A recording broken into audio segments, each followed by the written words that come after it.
नमस्कार दोस्तों, मैं हूं सेम अगर आज फिर से आपके सामने एक नई वीडियो लेकर आया हूं।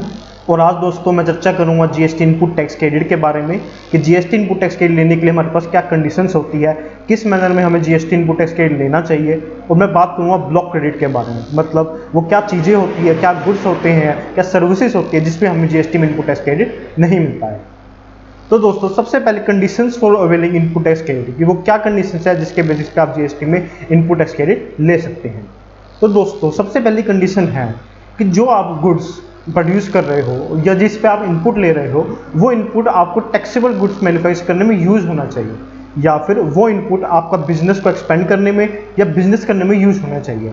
यानी कि अगर आप ट्रेडिंग कर रहे हो, गुड्स की ट्रेडिंग कर रहे हो, तो जो गुड्स आप ले रहे हो, जो इनपुट है आपका, वो आपका बिजनेस के लिए यूज़ हो गया तो उसको आप इनपुट ऐसे ले सकते हो। या फिर दोस्तों अगर आप मैन्युफैक्चरिंग कर रहे हो तो रॉ मटेरियल्स हो गए, केमिकल्स हो गए, या इसी टाइप की कोई भी चीज़ें जिससे आप गुड्स बना रहे हो उस चीज़ का आप जीएसटी में इनपुट ले सकते हैं।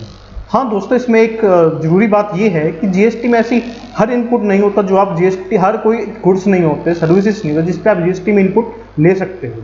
कुछ लोग मेरे सामने क्वेरी लाते हैं कि हमने एसी लगवाया ऑफिस में, हमने ओवन लिया, या आप किसी भी ऐसी चीज़ को जिसमें आप अपना जीएसटी नंबर सामने वाले सप्लायर को दे देते हो, तो क्या उस पर आप इनपुट ले सकते हो? नहीं दोस्तों, ज़रूरी ये है कि वो चीज़ आपके बिजनेस में यूज़ होनी चाहिए।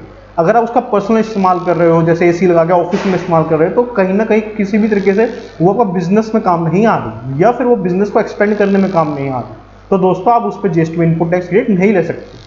वही चीज़ जो बिजनेस को एक्सपेंड कर रही है, बिजनेस में डायरेक्टली इनडायरेक्टली यूज़ हो रही है, जैसे एडवर्टाइजमेंट यूज़ हो रही है, आप रेंट भर रहे हो अपनी किसी प्रीमिसेस का, तो वो बिजनेस में डायरेक्टली इनडायरेक्टली यूज़ हो रही है, तो आप उसमें जीएसटी में इनपुट टैक्स क्रेडिट ले सकते हो। तो फिर जीएसटी इनपुट टैक्स क्रेडिट कैसे मिलेगा?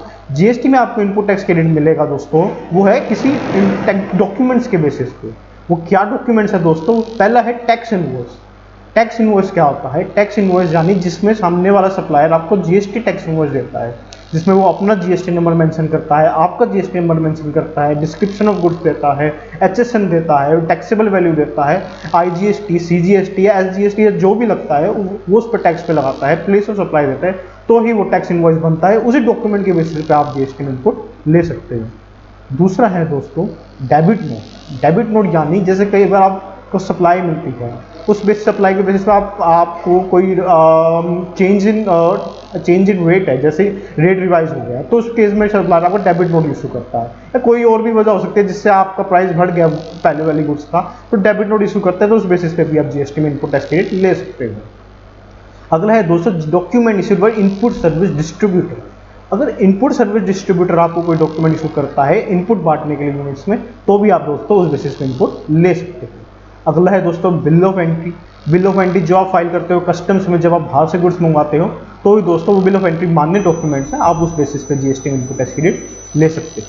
तीसरा और बहुत जरूरी दोस्तों है कि जो गुड्स पे आप बिल ले रहे हो वो गुड्स आपके पास वाकई ही होने चाहिए, उसकी सप्लाई आपके पास पहुंचनी चाहिए।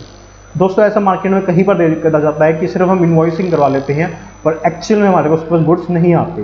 पहली बार ये एक पेनल्टीबल ऑफेंस है जीएसटी, और उसमें पेनल्टी लगती है, और दूसरी बात उस पर आप इनपुट नहीं ले सकते, वो मान्य नहीं है दोस्तों। ये एक टाइप की फेक बिलिंग आप कर रहे हो बिना गुड्स लिए। तो दोस्तों जरूरी ये है कि आप उस गुड्स वाकई ही अपने प्रीमिसेस में मंगवाओ। तो जरूर दोस्तों ऐसा हर बार भी नहीं होता कि गुड्स हम अपने प्रीमिसेस में अपने पास रखते हैं। ऐसा भी हो सकता है कि गुड्स हम किसी और को पहुंचा रहे हैं, जैसे बिल टू शिप मॉडल है, हम सीधा सप्लायर को कह देते हैं कि ये कुछ मेरे पास ना पहुंचा के जो भी मेरे आगे कस्टमर है उससे पहुंचा दिए, तो भी दोस्तों वो वैलिड है जब अगर आप कस्टमर को इनवॉइस इशू कर लेते हैं। या फिर दोस्तों आपका सेलिंग एजेंट है, आप सीधा एजेंट को कुछ भिजवा देते हैं जो कि आगे गुड्स को भेजेगा, तो भी दोस्तों वैलिड है, गुड्स आपके पास आने की जरूरत नहीं है उस केस में दोस्तों। अगला है दोस्तों कि अगर आप सप्लायर है, सप्लायर को अगर आप टैक्स दे रहे हो, गुड्स की अमाउंट दे रहे हो, और वो टैक्स नहीं भरता गवर्नमेंट को, तो उस केस में दोस्तों लॉ के हिसाब से आपको इनपुट टैक्स नहीं मिलेगा, तो वो टैक्स वाकई गवर्नमेंट के पास नहीं पहुंचा। पर दोस्तों इस पे काफ़ी केस लॉज हैं, कुछ रूलिंग्स भी आई है कि ऐसा जरूरी नहीं है, अगर आपने उसकी अमाउंट भरी है, टैक्स भरा, तो आपको इनपुट टैक्स लेने का पूरा हक है। तो दोस्तों एज ऑफ नाउ तो हम इनपुट ले रहे हैं, पर ये कंडीशन टू कंडीशन वेरी करता है कि इस पर इनपुट टैक्स क्रेडिट मिलेगा या नहीं मिलेगा। और लास्ट है दोस्तों return should be filed by the supplier. जो भी रिटर्न है आपका सप्लायर को फाइल कर होनी चाहिए। अगर वो आपसे टैक्स ले लेता है, वो रिटर्न ही फाइल नहीं करता, अपनी टैक्स लायबिलिटी सेट ऑफ नहीं करता, इनपुट से नहीं करता या कैश लेजर से नहीं करता, तो दोस्तों आपको उस पर इनपुट नहीं मिलेगा। तो दोस्तों आप इंश्योर कीजिए कि आपका सप्लायर उस पर GST की रिटर्न भर रहा है।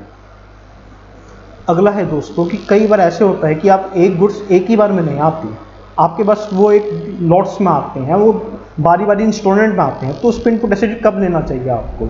तो दोस्तों उस पर इनपुट टैक्स क्रेडिट आपको लास्ट लॉट जब मिलता है उसी पे मिलता है, उससे पहले आपको इनपुट टैक्स क्रेडिट इसमें नहीं लेना चाहिए। और दोस्तों दूसरा सबसे बड़ा जो इंपॉर्टेंट चीज़ है दोस्तों, जो आजकल काफ़ी लोग नहीं जानते हैं, कि अगर आप कोई गुड्स ले लेते हो, इनवॉइस ले लेते हो, इनपुट टैक्स क्रेडिट ले लेते हो, पर उस पर आप टैक्स नहीं भरते या फिर उस पर आप उसका अमाउंट ही नहीं भरते, उसकी पेमेंट ही नहीं करते, तो दोस्तों 180 डेज़ के बाद आपको उसका इनपुट टैक्स क्रेडिट रिवर्स करना पड़ता है। इसलिए दोस्तों आप इंश्योर कीजिए कि 180 डेज़ के अंदर आप कोई भी गुड्स लीजिए तो 180 डेज़ के अंदर आप उसकी पेमेंट कर दीजिए, वरना आपको 180 डेज़ के बाद उसको इनपुट को रिवर्स करना पड़ेगा, शुरू से लेकर अंत तक इंटरेस्ट भरना पड़ जाएगा। हाँ दोस्तों, जब अगर आपने एक बार उसके पैसे भर दिए तो आप उसको इनपुट टैक्स क्रेडिट वापस ले सकते हैं। तीसरा है दोस्तों कि हम कई बार कैपिटल गुड्स लेते हैं, कैपिटल गुड्स ले लेते हैं और उस पर डेप्रिसिएशन चार्ज करते हैं, इनकम टैक्स रूल्स के हिसाब से हमें उस पर डेप्रिसिएशन मिल जाता है, तो क्या हम GST में भी डेप्रिसिएशन चार्ज करें? अगर दोस्तों आप GST में इनपुट टैक्स क्रेडिट ले रहे हो तो आप डेप्रिसिएशन उस पर चार्ज नहीं कर सकते, तो इस केस में वो डबल डिडक्शन बन जाती है, वो एप्लीकेबल नहीं है लोन, तो उस पर दोस्तों आपको सिर्फ GST इनपुट लेना है, डेप्रिसिएशन नहीं लेना है। तो दोस्तों कई बार ऐसी क्वेरीज भी आती है कि मैंने रिटर्न भर दी पर मैं उस केस में इनपुट टैक्स लेना भूल गया, उसका उस टाइम का इनपुट टैक्स क्रेडिट ही नहीं लिया, किसी इनवॉइस का नहीं लिया, तो उस केस में इनपुट टैक्स क्रेडिट मुझे कब तक ले सकते हो? तो दोस्तों एग्जांपल ले लेता हूँ, अगर आपने सितंबर 20 का कोई इनपुट टैक्स क्रेडिट लेना भूल गए और आपको अगले साल याद आया, यानी कि अभी जुलाई में याद आया, तो क्या आप इस वक्त जुलाई में इनपुट टैक्स क्रेडिट ले सकते हो उसका? हाँ दोस्तों, आप उस केस में जुलाई पे ले सकते हो, उसकी लास्ट डेट होती है नेक्स्ट फाइनेंशियल ईयर की सितंबर रिटर्न, तो जब भी सितंबर की ड्यू डेट रिटर्न है, सितंबर की रिटर्न तक आप उसका इनपुट टैक्स क्रेडिट ले सकते हो। पर दोस्तों इसमें ये याद रखना, अगर आपने एनुअल रिटर्न जो होती है उस साल की पहले फाइल कर दी, आप इनपुट टैक्स क्रेडिट लेना भूल गए, तो सितंबर की रिटर्न में भी आपको इनपुट टैक्स क्रेडिट उसका नहीं मिलेगा। बिल्कुल जरूरी और 500वां हमारे पास रूल है, रूल 36(4), यानी कि अगर आपका सप्लायर अपने GST 1 में आपका इनवॉइस रिटर्न में शो नहीं करता, या फिर आपकी GST 2A में 2B में ऑटो पॉपुलेट होकर नहीं आता दोस्तों, तो उस केस में आपको उसमें इनपुट टैक्स क्रेडिट नहीं मिलेगा। जो भी आपका इनवॉइस GST 2A में आ रहा है, GST 2B में आ रहा है, उसी में आपको इनपुट टैक्स क्रेडिट मिलेगा। मैक्सिमम आप 105%, यानी अगर 100 रुपये का गुड्स आए तो 105 तक इनपुट ले सकते हो। तो इसलिए इंश्योर कीजिए कि आपका सामने वाला सप्लायर रिटर्न भरे, आपका इनवॉइस GST 2A 2B में आए, तभी आप उस पर इनपुट टैक्स क्रेडिट ले सकते हो। प्रोपोर्शनेट क्रेडिट दोस्तों, ऐसा कुछ बिजनेसेस होते हैं जिसमें टैक्सेबल गुड्स और एग्जम्प्ट गुड्स दोनों मिला के बेचते हैं, यानी कि आपका इनपुट कॉमन है पर आप आगे एग्जम्प्ट सप्लाई भी कर रहे हो, टैक्सेबल भी कर रहे हो, तो उसमें इनपुट टैक्स क्रेडिट आपको सब में मिलेगा नहीं दोस्तों। जो उसमें जरूरी ये है कि आप उसमें बाइफिकेट कर लें कि इनपुट टैक्स क्रेडिट आपका अगर एग्जम्प्ट में आ रहा है तो उसको आप इनपुट टैक्स क्रेडिट ना लें उस गुड्स का, अगर आपका टैक्सेबल में आ रहा है तो उसका पूरा इनपुट टैक्स क्रेडिट लीजिए, अगर प्रोपोर्शनेट है तो उसे प्रोपोर्शनेट करके आप इनपुट टैक्स क्रेडिट लीजिए। ये रूल एप्लीकेबल होता है दोस्तों अगर आप एक्सपोर्ट करते हो, एग्जम्प्ट गुड के सप्लाई करते हो, टैक्सेबल गुड्स की सप्लाई करते हो। एग्जम्प्ट के केस में दोस्तों जीरो रेटेड सप्लाई होती है, टैक्स नहीं लगता, पर उस पर जो भी इनपुट टैक्स क्रेडिट होता है वो हम उसमें क्लेम कर सकते हैं और कहीं ना कहीं हम उसका रिफंड भी ले सकते हैं। तो उस केस में दोस्तों अगर एग्जम्प्ट सप्लाई है तो आपको इनपुट टैक्स क्रेडिट उसका प्रोपोर्शनेट रिवर्स करना पड़ेगा, या उसका इनपुट टैक्स क्रेडिट मत लीजिए। ब्लॉक क्रेडिट, यानी कि दोस्तों कुछ ऐसी गुड्स होते हैं, कुछ ऐसी सर्विसेज होती है जिस पे आपको इनपुट टैक्स क्रेडिट नहीं मिलता GST, वो स्पेशली एक सेक्शन बनाया हुआ है जिस पे आपको इनपुट टैक्स क्रेडिट नहीं मिलेगा। वो क्या सेक्शन है? सबसे पहली गुड्स है दोस्तों वो है मोटर व्हीकल। मोटर व्हीकल, अगर आप कोई गाड़ी ले रहे हो, पैसेंजर गाड़ी ले रहे हो दोस्तों, मैं पैसेंजर गाड़ी की बात कर रहा हूँ जिसकी सीटिंग कैपेसिटी ड्राइवर प्लस 13% है, तो दोस्तों तो आपको उसमें GST में इनपुट टैक्स क्रेडिट नहीं मिलेगा। अगर आप माल गाड़ी ले रहे हो, माल होने के लिए गाड़ी ले रहे हो, तो उस पर इनपुट टैक्स क्रेडिट लीजिए। पैसेंजर गुड्स चाहे 13% तक सीटर है तो इनपुट टैक्स क्रेडिट आपको नहीं मिलेगा। चाहे आप एयरक्राफ्ट ले रहे हो बड़ी कंपनीज वाले अपने डायरेक्टर्स के लिए, या वेसल ले रहे हो, शिप ले रहे हो, तो आपको इसमें वो टैक्स क्रेडिट नहीं मिलेगा। इनपुट टैक्स क्रेडिट जब भी अलाउ होगा, या तो आप उसके आगे सप्लाई कर रहे हो मोटर व्हीकल की, आपका काम ही है मोटर व्हीकल सेल परचेज का, या मोटर व्हीकल से किसी को सिखाते हो, मोटर व्हीकल सिखाने का काम है आपका, या ट्रांसपोर्ट पैसेंजर्स करते हो आप मोटर व्हीकल वैसे एयरक्राफ्ट में, तो आप उसमें इनपुट टैक्स क्रेडिट ले सकते हो। तो दोस्तों जैसे अगर मोटर व्हीकल वैसे एयरक्राफ्ट इनपुट टैक्स क्रेडिट नहीं ले सकते, उसी तरह से अगर कोई आप उसकी सर्विस करवाते हो, रिपेयर करवाते हो, मेंटेनेंस करते हो, उसको इंश्योरेंस चार्ज करते हो जनरल इंश्योरेंस, तो भी आपको उसमें इनपुट टैक्स क्रेडिट नहीं मिलता है। आपको सिर्फ इनपुट टैक्स क्रेडिट इस पे जब भी मिलेगा जब मोटर व्हीकल पे वैसे एयरक्राफ्ट पे आपको इनपुट टैक्स क्रेडिट अलाउड है। अगला है दोस्तों food and beverages, outdoor catering. इन चीज़ों पर आपको इनपुट टैक्स क्रेडिट नहीं मिलता। आप ऑफिस में पार्टी करते हो, फूड बेवरेजेस मंगवाते हो, कैटरिंग करके पार्टी करते हो, ब्यूटी ट्रीटमेंट करवाते हो, अपना एम्प्लॉयज़ का हेल्थ सर्विसेज करवाते हो, खुद के ऊपर खर्चा करते हो या किसी एम्प्लॉय के ऊपर खर्चा करते हो, कॉस्मेटिक या प्लास्टिक सर्जरी करवाते हो, तो उस पर दोस्तों आपको इनपुट टैक्स क्रेडिट नहीं मिलता। या खुद का लाइफ इंश्योरेंस, हेल्थ इंश्योरेंस लेते हैं, प्रोप्राइटर लेते हैं, तो निपुण हेल्थ उस पर आपको इनपुट टैक्स क्रेडिट नहीं मिलता। आपको इन services input tax credit employ के केस में तभी मिल सकता है जब फिर लीगली आप लाइबल हो उस केस में उनको ये सर्विसेज प्रोवाइड करने के लिए। अगर आप किसी लॉ में उनको आपको हेल्थ सर्विसेज अपने एम्प्लॉयज़ को प्रोवाइड करनी आ रही है, तो आप दोस्तों उस केस में आप उसको इनपुट टैक्स क्रेडिट ले सकते हो। उस केस में कोई भी इनपुट टैक्स क्रेडिट की मनाही नहीं है। या फिर दोस्तों आप मेंबरशिप हेल्थ ले लेते हो, हेल्थ एंड फिटनेस सेंटर ले लेते हो, जिम में जाते हो, उसका खर्चा भी अगर आप इनपुट टैक्स क्रेडिट के में देना चाहते हो दोस्तों, तो आपको इनपुट टैक्स क्रेडिट नहीं मिलेगा। अगला है दोस्तों कि आप एम्प्लॉयज़ को ट्रैवल बेनिफिट देते हो, कंसेशंस देते हो, रहने खाने का खर्चा देते हो, घूमने फिरने का देते हो, होम ट्रैवल कंसेशन देते हो, तो उस खर्चे पे भी आपको कोई भी इनपुट टैक्स क्रेडिट नहीं मिलता। अगला है दोस्तों आप कोई ऑफिस बिल्डिंग बना रहे हो, फैक्ट्री बिल्डिंग बना रहे हो, कोई आप इमूवेबल प्रॉपर्टी बना रहे हो, तो क्या उस पर इनपुट टैक्स क्रेडिट मिलता है? नहीं दोस्तों, वर्क कॉन्ट्रैक्ट सर्विसेज पे कोई इनपुट टैक्स क्रेडिट नहीं मिलता है। आप चाहे फैक्ट्री बिल्डिंग बनाओ, ऑफिस बिल्डिंग बनाओ, कोई भी इमूवेबल प्रॉपर्टी बनाओ, आपको उस इनपुट टैक्स क्रेडिट नहीं लेना है दोस्तों। वर्क कॉन्ट्रैक्ट सर्विस से वही इनपुट टैक्स क्रेडिट ले सकते हैं जिनका या तो काम हो वो कॉन्ट्रैक्ट सर्विसेज का, वो उसको आउटसोर्सिंग कर रहे हो, या उसकी आगे वाली सप्लाई भी वो कॉन्ट्रैक्ट सर्विसेज की।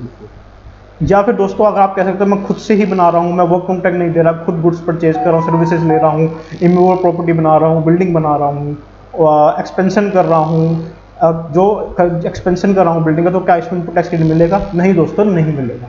कोई भी ऐसी चीज़ जो आप बुक्स में कैपिटलाइज करते हो इनकम टैक्स के हिसाब से, उस पर इनपुट टैक्स क्रेडिट जीएसटी में नहीं मिलता है दोस्तों। अगर आप खर्चा कर रहे हो आगे पेड मेंटेनेंस का या कोई भी खर्चा कर रहे हो, तो आप उस पर इनपुट टैक्स क्रेडिट लीजिए, पर कैपिटलाइज खर्चों पर कोई भी इनपुट टैक्स क्रेडिट नहीं मिलता। कोई भी कुछ सर्विसेज अगर आप पर्सनल पर्पस के लिए कंज्यूम कर रहे हो, खुद के लिए कंज्यूम कर रहे हो, फैमिली के लिए कंज्यूम कर रहे हो, तो आपको इनपुट टैक्स क्रेडिट नहीं मिलता है। हाँ दोस्तों, अगर आप मशीन परचेज कर रहे हो, कोई इक्विपमेंट परचेज कर रहे हो, तो आपको उसका इनपुट टैक्स क्रेडिट मिल जाएगा, क्योंकि उस पर आप बिजनेस के आगे सप्लाई कर रहे हो। हाँ, टेलीकम्युनिकेशन टावर या कोई फैक्ट्री के बाहर आप पाइपलाइन बिछा रहे हो, तो उस पर भी इनपुट टैक्स क्रेडिट नहीं मिलता है दोस्तों, उस पर भी आप इनपुट टैक्स क्रेडिट ना लीजिए। अगर आपके गुड्स है कोई गुड्स है जैसे जो गुम हो गए, या किसी ने स्टोलन हो गई, ख़त्म कर दिया, आपने बुक्स में राइट ऑफ कर दिया, फ्री सैंपल दे दिया, गिफ्ट दे दिया, तो भी दोस्तों आपको इनपुट टैक्स क्रेडिट में रिवर्स करना पड़ेगा। हालांकि दोस्तों अगर वो सप्लाई की डेफिनेशन में आ रहा है, उस पर आपने इनवॉइस रेज कर दिया, तो आप इस पर इनपुट टैक्स क्रेडिट ले लीजिए दोस्तों। तो दोस्तों आज मैंने आपसे चर्चा करी इनपुट टैक्स क्रेडिट कैसे किस कंडीशंस पे मिलता है, किस पे आपको एक ब्लॉक क्रेडिट होता है, जिस पे आपको इनपुट टैक्स क्रेडिट नहीं मिलता दोस्तों। तो दोस्तों अगर आपकी स्पेसिफिक कोई बिजनेस क्वेरी है, क्योंकि इसकी स्पेसिफिक क्वेरीज भी होती है बिजनेस की, अगर वो है तो आप डिस्क्रिप्शन में लिख दीजिए, या मुझे पर्सनल फेसबुक पे या लिंक्डइन पे मैसेज करके आप मुझसे पूछ सकते हैं, मैं उसका जवाब जरूर दूँगा। दोस्तों आपको वीडियो कैसी लगी? अगर पसंद आई हो प्लीज़ लाइक कीजिएगा, शेयर कीजिएगा, सब्सक्राइब कीजिएगा, और आगे भी मेरी वीडियो देखते रहिएगा। थैंक यू दोस्तों।